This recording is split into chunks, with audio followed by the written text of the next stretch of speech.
예, 안녕하세요. 저 창원대학교 세무학과의 정승현 교수입니다. 지금 지방세 관련돼서 STO랑 뭐 그 관련된 내용들의 발표를 이제 부탁을 받아가지고 하게 됐고요. 그 전 시간에도 얘기하셨는데 사실 놓고 보면은 STO 시큐리티 토큰 오퍼링을 하게 되면은 이거는 사실 뭐 지방세에서 얘 때문에 지방세를 새로 과세되는 게 생기고 이런 건 아니라서요. 그런 거를 이제 전제를 하고 말씀을 드리도록 하겠습니다. 네, 그 국세랑 지방세 간 차이인데 지금 보통 보면은 지방자치단체에서 이제 과세를 하기 때문에 지방세라고 하고요. 그다음에 국세라고 하게 되면 국가에서 직접 과세를 하게 되겠죠. 그래서 과세권에 있어서는 사실 놓고 보면 지방자치단체가 과세를 하는 각각 과세를 하는 그 관할이 따로 있게 되겠고, 국가에서 과세를 하게 되는 우리나라 같은 경우 이제 하나의 과세 관할을 가지게 되는 그런 구조로 되어 있습니다. 그래서 보통은 지방세에 관련돼서 과세를 한다고 치게 되면은 지금 보시는 것처럼 옆에 박스에 있는데 그 베네핏 프린시플이라고 하는데 이제 속칭 얘기하는 특정의 지역에 관련돼서 응익과세에 관련된 원리를 약간 이용해서 세목들을 디자인을 하게 되겠고요. 그다음에 거기에 맞춰가지고 접근을 하는 그런 구조입니다. 근데 우리나라는 지금 헌법상 조세 법률주의가 적용이 되고 있기 때문에 실제로 지방자치단체에서 조례를 통해 가지고 과세할 수 있는 세목을 창설하는 게 불가능하고 법률을 통해서만 가능한 그런 구조이죠. 근데 이제 뭐 다른 국가들 같은 경우에는 이게 지방자치단체에서 직접 과세할 수 있도록 세목을 만들 수 있는 경우들도 있기는 있습니다. 그래서 지방세 고유의 특성을 보시게 되면은 특정의 지역에 고착화되는 거를 과세 대상으로 삼아가지고 과세 제도를 짜는 그런 구조가 있고요. 그 다음에 이제 과세 제도를 이렇게 만들게 된다고 치게 되면 과세권을 가지는 지방자치단체에서 그거와 관련된 정보 수집이 가능해야 되기 때문에 이런 부분들도 이제 고려를 하게 되게 됩니다. 그래서 이제 보통은 특정의 지역에 이제 고착돼 있는 부동산이라든지 이런 거를 기준으로 해가지고 지방세 과세 대상들을 이제 주요 과세 대상을 삼게 되는 그런 구조이고요. 지금 뒤에 보게 되면은 이제 대표적인 케이스로 나오게 되는 게 부동산 뎁스 같은 사례들이 해당이 되는데 뎁스 같은 경우에도 이제 수익증권을 대상으로 하다 보니까 지금 뭐 취득세라든지 재산세 이런 거에 관련된 대상은 안 되겠지만 뭐 만약에 넓힌다고 하면 이런 것도 대상이 될 수 있는데 이거는 좀 제한적이라는 건 얘기 드리고요. 전 세션에서도 지금 계속 그 이야기를 하시는데 사실 세법에서는 다루고 있는 내용이 그 금융제도에 관련된 내용들이 뭔가 그 안정화돼 있질 않으면은 이게 거기를 대상으로 해가지고 다시 과세하는 거는 쉽지는 않습니다. 그래서 뭐 지금 말씀하신 것처럼 전자증권법에 관련된 내용이나 뭐 자본시장법에 관련된 내용들이 그 개정이 돼서 뭔가 지금 뭐 증권 토큰이라고 제가 여기다 써놨는데 뭐 앞에서는 이제 토큰 증권이라고 얘기를 하셨더라고요. 그런데 그 지금 현재 상태에서 보면은 증권은 아니니까 이게 토큰 자체가 증권은 아니거든요. 그래서 그 상태에서 보게 되면은 증권화 될 수 있도록 전자증권법에서 뭐 껴안는다든지 이런 법 개정이 없게 된다고 치게 되면은 실제 놓고는 이 STO랑 뭐 그 지방세 더구나 더 나아가서는 이제 지금 현재 세법에서 상당 부분들이 뭐 STO와는 상관이 없는 그런 부분들이 많이 있죠. 네, 그 다음에 지방세 관련돼서 지금 현재 그 뭐 소득세 관련된 부분들은 지금 현재 국세에서 연동돼 가지고 뭔가 과세되는 부분들이 있기 때문에 지방소득세라고 하는데 얘 같은 경우에는 국세에서 소득세를 과세하느냐 아니냐에 따라서 지금 디지털 자산 관련돼서는 이제 과세가 될 수도 있는 구조가 형성되어 있습니다. 뭐 예를 들자면은 가상자산 관련돼서 소득세법에 기타 소득으로 해서 과세되는 부분들이 있는데 걔가 지금 시행 예정이잖아요. 그런데 이제 그거와 관련해서 이제 뭐 지방소득세도 당연하게 과세될 수 있는 그런 구조가 돼 있고 부가가치세랑 지방소득 소비세도 지금 연동되어 있는 상황들이 있기 때문에 사실 놓고 보면 부가가치세에서 디지털 자산에 관련된 과세되는 영역이 생긴다라고 하게 되면 지방소비세도 당연히 과세될 수가 있겠죠. 그래서 이제 그걸 나누는 거에 관련된 상황들만 남기 때문에 사실 놓고 보면은 이 한도 내에서는 국세랑 지방세가 같이 가는 그런 구조라고 볼 수 있을 것 같습니다. 네, 지금 현재 소득세법이나 법인세법에서 보게 되면은 지금 방금 말씀드렸던 것처럼 뭐 기타 소득에 관련된 분류를 한 다음에 이제 과세를 하는 그런 구조가 있고 그다음에 가상자산 소득에 관련돼서 필요 경비 계산을 한다든지, 그다음에 지금 세 번째 같은 경우에 이제 거래 내역 제출에 관련된 내용이 있는데, 이게 이제 그 특정금융정보법상의 트래블 룰 지키는 거랑 그 고객 확인 의무에 관련된 내용들이 연계가 되고, 이게 국제적으로 다시 또 OECD에서 주관해서 뭔가 각국별로 법제를 바꾸고 조약을 체결하는 카프에 관련된 내용들까지도 연동이 되는 그런 구조입니다. 법인세법에서는 지금 현재 소득세법이랑 다르게 포괄주의에 따른 이제 과세를 하기 때문에 실제로 과세를 할 수가 있고요. 지금 현재 상태에서도 뭐 소득세법이랑 개인에 관련된 소득세법과는 다르게. 그런데 이제 거기에 관련돼서 뭐 소득평가에 관련된 내용들이라든지 외국 법인의 국내 원천 소득 범위가 어떻게 되는지 이런 조항들이 지금 반영이 되어 있고요. 상속세 및 증여세법도 사실 놓고 보면은 소득세법이랑 다르게 열거주의가 아니라 포괄주의라서요. 지금 현재 가상자산 관련돼서 그 상속증여세를 과세를 할 수 있는 그런 구조입니다. 그러다 보니까 이제 법에 그런 거에 관련된 기본 조항들이 반영되어 있습니다. 최근에 보면은 그 뭐 가상자산에 관련돼서 체납이라든지 그 소득에 관련된 체납이라든지 상속증여세에 관련된 체납이 있게 되면은, 아니면 조세 회피라든지 이런 게 있어서 이제 압류되는 경우가 있게 되면은 이제 국세징수법을 통해서 아니면 또 지방세 징수법을 통해서 압류했다는 얘기가 나오게 되는데요. 거기에 관련된 이제 기본 조항들이 실제로 각 징수법에 개정돼서 반영되어 있는 상태입니다. 그다음에 밑에 보시게 되면 해외 금융계좌 신고에 관련된 내용이 있는데요. 국제조세 조정에 관한 법률 제52조에 원래는 해외 금융기관에 있는 계좌들만 그 대상으로 하고 있었는데, 지금 이 법 조항이 개정이 되면 좀 개정된 지 조금 됐는데요.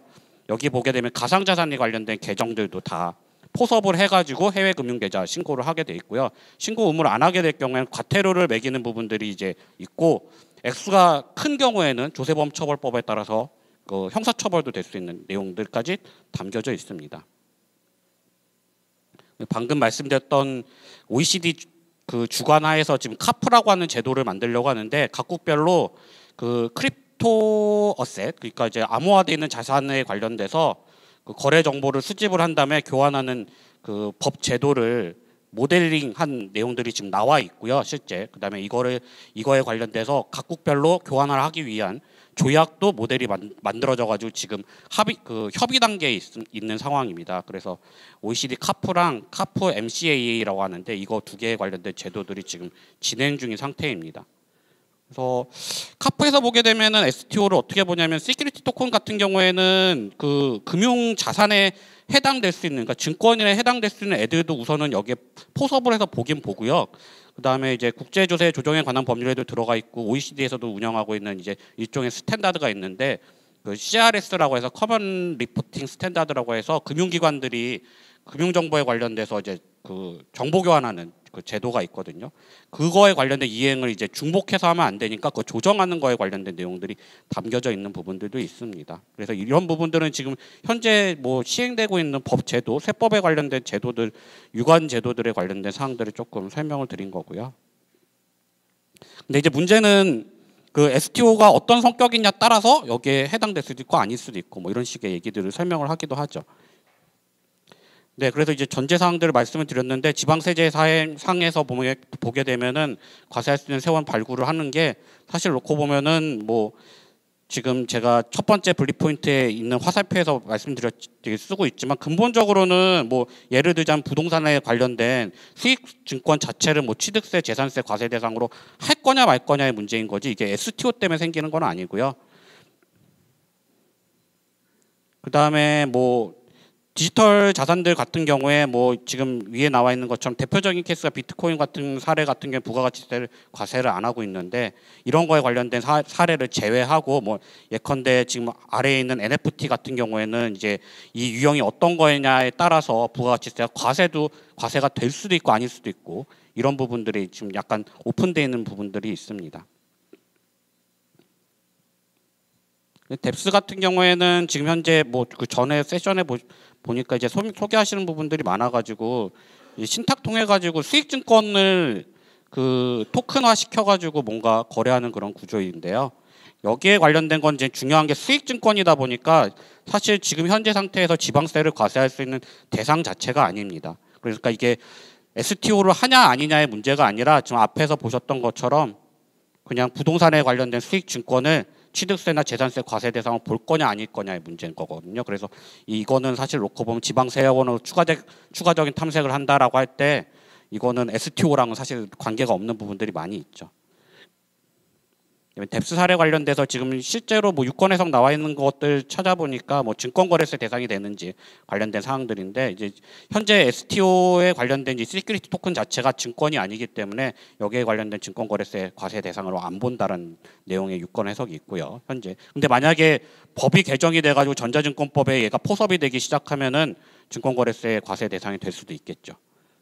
그다음에 지금 부동산 임대에 관련돼서 뭐 조각 투자라고 얘기를 하던데, 뎁스를 이제 이용을 해가지고 실제로 배당을, 수익에 관련된 배당을 하게 되는 경우에 배당 소득으로 해서 지금 현재 과세는 되고 있습니다. 그래서 이제 원천징수에서 과세하는 그런 구조가 형성이 되어 있죠. 근데 이제 이거는 지금 방금 말씀드렸다시피 다 뎁스의 대상이 되는 게 소유 지분에 관련된 증권이 아니라 수익 증권들입니다. 그래서 지방세 과세에 관련된 세원 범위에 애초에 포함이 안 되어 있죠, 지금.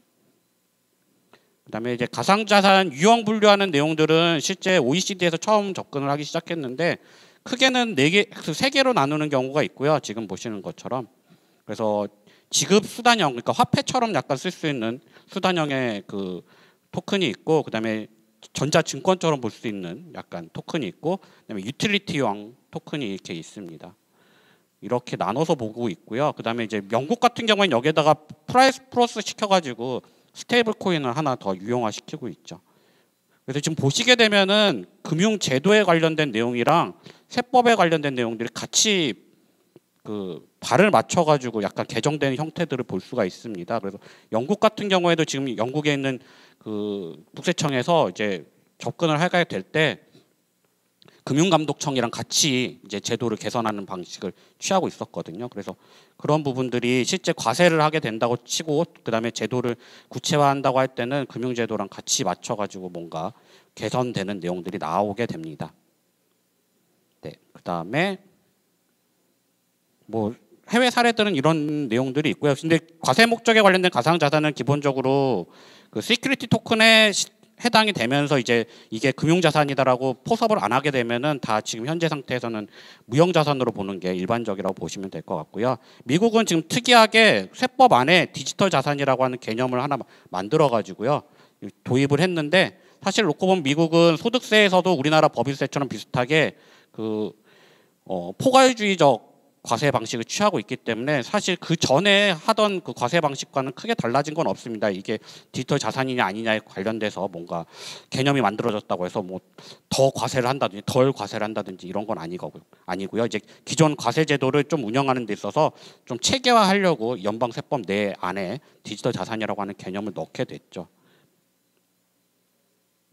네, 그래서 취득세 과세 문제를 얘기한다고 치게 되면 뎁스 유형의 시큐리티 토큰 자체를 갖다가 뭐 취득세 과세 대상이 될 수 있는 내용으로 포섭을 할 거냐에 관련된 사항인데, 여러 번 말씀드렸지만 이거는 사실 놓고 보면 앞에 전자가 되는 자본시장법이나 전자증권법 개정에 관련된 사항이라서 약간 그 세법에서만 생각해서 뭔가 이걸 과세 대상을 넓히자 이런 얘기를 하기 어려운 그런 구조입니다.